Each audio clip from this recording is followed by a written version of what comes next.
The Bijapur encounter has been devastating, especially for the forces. 22 soldiers killed in action have been martyred. We have with us DM Awasthi, the Chhattisgarh DG. Sir, we've seen the forces fighting bravely, valiantly with the Naxals, yet so many casualties have taken place. Now, the likes of Rahul Gandhi, we've heard him speak and tweet about it, calling it an intelligence and operational failure. Why have there been so many casualties? See, the forces went to that strongholds of Naxals, and that area, when after Tarem, they entered into 10 kilometers of dense forest, the hilly area, geographically challenged area. So they went there, and while they were returning back, they were fired upon, and a fierce battle took place. We lost 22 Jawans, but I can say that there was a battle for almost 2-3 hours, and there must be some casualty on the Naxal side also.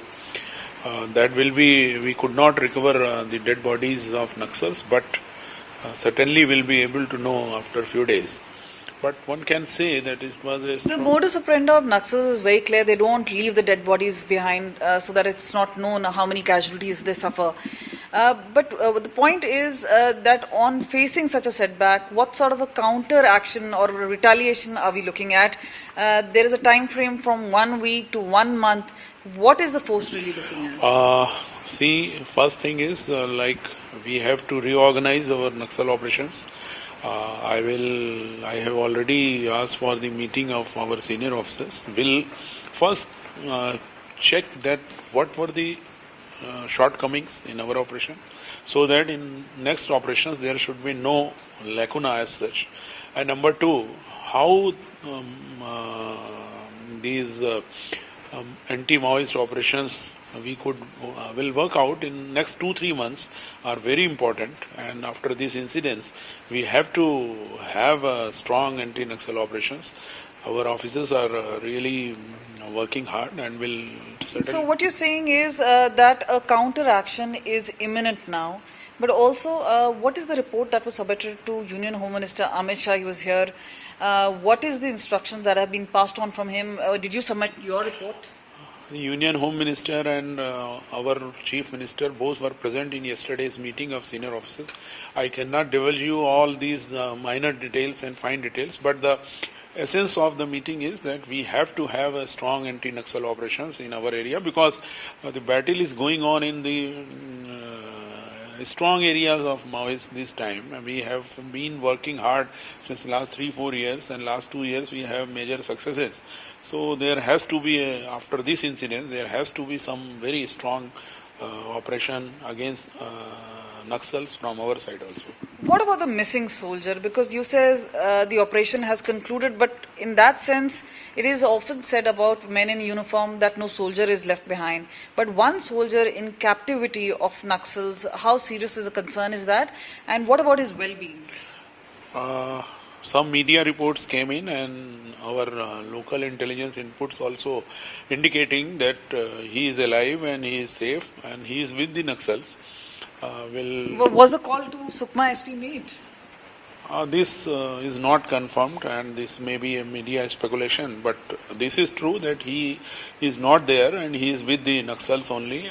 We have our sources claiming that they spoke to somebody in Maoist and saying that he is safe and is still alive. So is there a policy of negotiation with Naxals, or is there a no negotiation policy? No one has come up from the Naxal side for any kind of what they do hosted mein kuch something. There is nothing from them official. Let the invitation of any conditions should come from their side, then only will. Otherwise, we'll have to find out and then have Naxal operations against them. In the hindsight, maybe it's too early, but perhaps because you're at the helm of affairs, you're heading the force, where do you think did things go wrong? Would you say that this is an operationally difficult terrain? Would you say that this was failure on many fronts? we'll work over it, and but I can say that this is a bad terrain for operations, geographically challenged. That area we have not been going to. We were not able. Few years back there was no point, and nobody could go there. Now we are making roads and opening the new camps in their areas. I have opened almost 70 plus 80 camps around in the strongholds of Naxal in the last 3 years. So that is the situation. We are going inside. They are opposing it. So the battle is fierce. And as soon as we have planned some few more camps and road on those areas. One final question, sir. What is also significant is that name of Hidma Battalion Number 1 commander, the PLGA commander. His name occurring time and again said to be the mastermind. But is it really confirmed? Because there are reports about Basagura Raju. We are also hearing about Nagesh who could be involved. So who is behind this kind of action against? We'll have to find out. There are some reports that Hidma was commanding this operation. But some people are saying that Nagesh led the operation. We'll be able to know in a day or two that who all were present. But that is true that Jagargunda Area Committee, Pamed Area Committee and Basaguda local groups, they are operating in that area. So they must be 100% there. And somebody from the PLGA number 1, maybe Nagesh and his team or anyone, that is not confirmed yet, but we'll find out.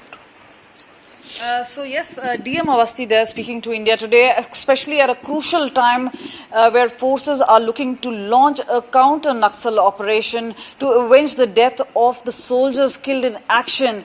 But clearly the pressure mounting, the Union Home Ministry had visited, and clearly there are questions being raised about the encounter, but saying these men who were on the ground fought valiantly, and obviously this is a time where forces need to come together and act in unison as far as Naxals are concerned.